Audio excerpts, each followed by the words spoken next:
What's good, everybody? So right now I'm about to bring you guys my top 10 budget decks for March 2017. Now the reason why I wanted to make this video because I usually drop this type of video every time we get a ban list to help you guys get prepared for a format. But with the lack of a ban list from Konami, I'm tired of keeping you guys waiting for this list. And hopefully once we do get the ban list, none of these decks on this list will get hit because most of these decks are all budget any fucking way. Now as a disclaimer, there are going to be a lot of these decks on this list that some of you might consider meta, but at the same damn time, in my personal opinion, you can take a meta deck and build a cheaper version of it. That's what a lot of us used to do back in the day when we couldn't afford cards. We didn't just completely neglect the meta deck because we didn't have all the cards. We built that bitch up from the ground up, little by little. So with that being said, I hope you guys might enjoy my top 10 budget decks for March 2017. So without further ado, let's begin. Starting off with number 10, Nurse Burn. Now, Burn in general is pretty good as a budget option for any and every format, but Nurse Burn is pretty much one of the most dumbest burn decks to play right now. It's easy to pilot, easy to win with. It's pretty much unexpected at this point due to the fact that, yeah, Dark Lord Marie can just put in work. Actually, no, scratch that. I got the wrong burn card up. But yeah, Nurse Reflicool, the fallen one, could put in work. Why the fuck did I put Marie up here? Anyway, Nurse Burn is a really great card to really great deck to build in this up and coming format because it's easy to win with. I mean, you play your Nurse Reflicool, you activate your gift cards, burn your opponent for 9,000. GG no read. Pretty good, pretty powerful, and no one's expecting it. So yeah, number 10 on this list, Nurse Burn. Coming on this list at number 9, Spiral Kaiju. Now, Spiral Kaiju was a deck I pretty much invented myself. There's been plenty of Spiral decks that have been doing decent on the regional scene, and the deck is pretty good. All the Spiral cards are dirt cheap. I think Asian's like $5. The deck can OTK in Spiral Kaiju. If you guys don't know how the deck can OTK, I have an iCard right here linking to my OTK video for this deck. The Spiral Resort is a good card to keep your cards untargetable. And once again, the deck is unexpected due to the fact that no one prepares for Spirals.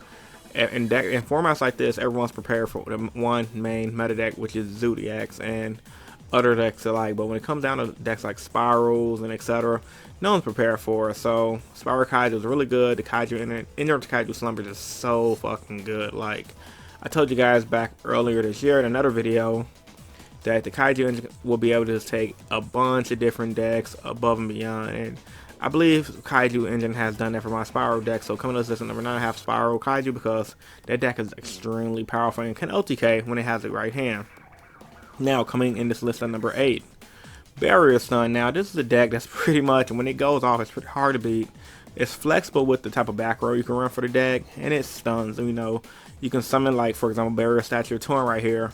If you're not playing a water deck like Mermails, you can just lock your opponent out of the duel. And God forbid you have that one fucking card that says your opponent can't attack over you. You're just gonna just beat your opponent down slow and steady. So Barrier Statue is a deck that's, once again, on the regional scene, has gave a lot of players a few tops here and there. And I believe it has maybe one YCS top on its belt, if I'm not mistaken. So yeah, the deck is very flexible, hard to beat at times, and it's stunned. So it had to make it to this list at number 8 because it's just that powerful.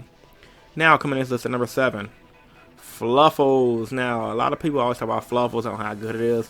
And me personally, from playing against Fluffles, they are pretty good. They're unpredictable, they're unexpected at times, and they can OTK you out of nowhere.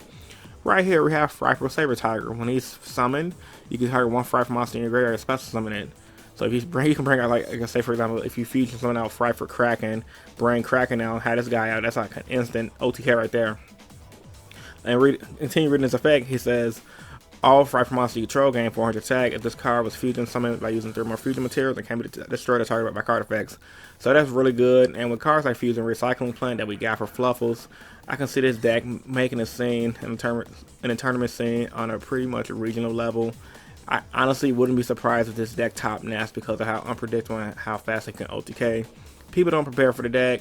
Sadly, it can lose to Dimensional Barrier, like a lot of decks on this list probably can. But with that being said, Fluffles on this list because it can OTK and it's pretty cheap. So yeah, Fluffles at number 7.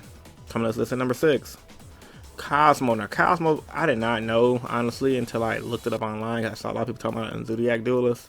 Cosmos are dirt fucking cheap because of the reprints. Like I think Dark Destroyer is like $5. Everything else is like under $1.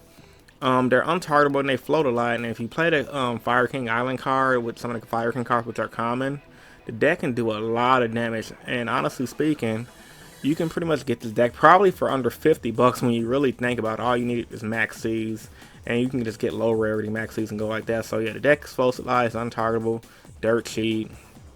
Dark Destroyer is still a BC card, and yeah, there you go. Cosmos, it's just a good deck. So yeah, on this list I have Cosmos, and then you eventually, when you get some more money in your pocket, you probably be able to work your way up to Cosmos Zodiacs if you win some tournaments or do good at locals.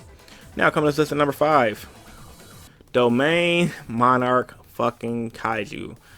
This deck, nigga, like, I've been testing this deck, as you guys already know who saw my video earlier this week.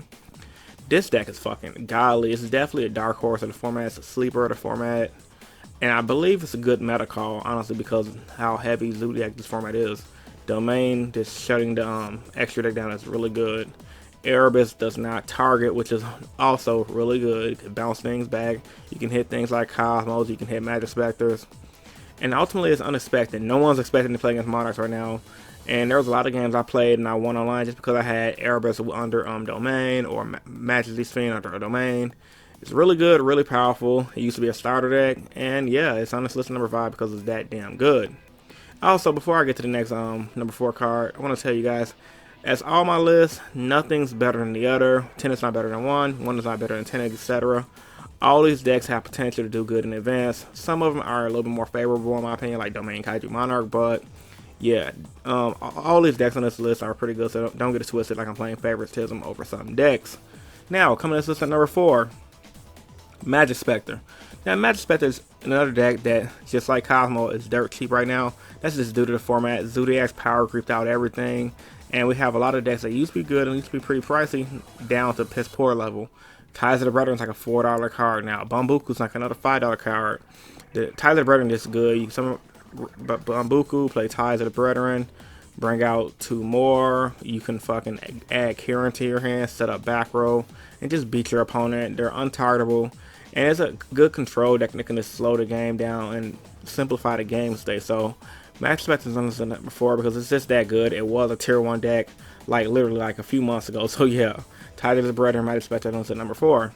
Coming to this at number 3, DDDs. Now, I don't know a lot about the DDD extra deck. I do know they play Clearwing Single Dragon, which is not a budget card, but as I stated at the beginning of this video, you can take meta decks like we used to do back in the day. Everybody who used to play Yu-Gi-Oh! Back when it first came out in 2003, 2004, we used to always do this. We'll get a deck, play it. If we don't have all the cards for it, we'll find a substitute. And you can definitely do that with the DDD deck. I mean, King Siegfried is a really good card. All you need to do is start off with 3 of the starter decks. You're pretty good. Siegfried is a great card, and you can work your way up from there. And the deck can grind a lot with everything you have because the starter deck is just that good. It pretty much gives you everything you need to build a good budget version of this deck. And the same thing is going to be for my number 2 deck on this list, which is ABC. Now, just like DDD, ABC, DDD, but on a serious note, it's the same thing like DDD. It's a starter deck, and honestly speaking, like, you can take the starter decks and build a pretty decent budget version of the deck. Yeah, you might not have an entire extra deck, but that's okay. You'll still be doing better than someone who picked up, let's say, for example, Gustos, because it's fucking cheap, or Raid Raptors, or etc. So yeah, the deck is grinds, extremely easy to learn. ABC Buster Dragons is a beast. The field spell is even worse. So yeah, ABC is another number 2 because this is really good and really powerful. Same thing like DDDs. Both of these decks are just a really good budget option for people who don't want to pay a lot of money to play this damn game. And last but not least, number 1 deck on this list, even though it's not really number 1, all these decks on this list are pretty equally good in my personal opinion. We have Paleozoics, because I did not know Totally Awesome was $25 until I did research for this video.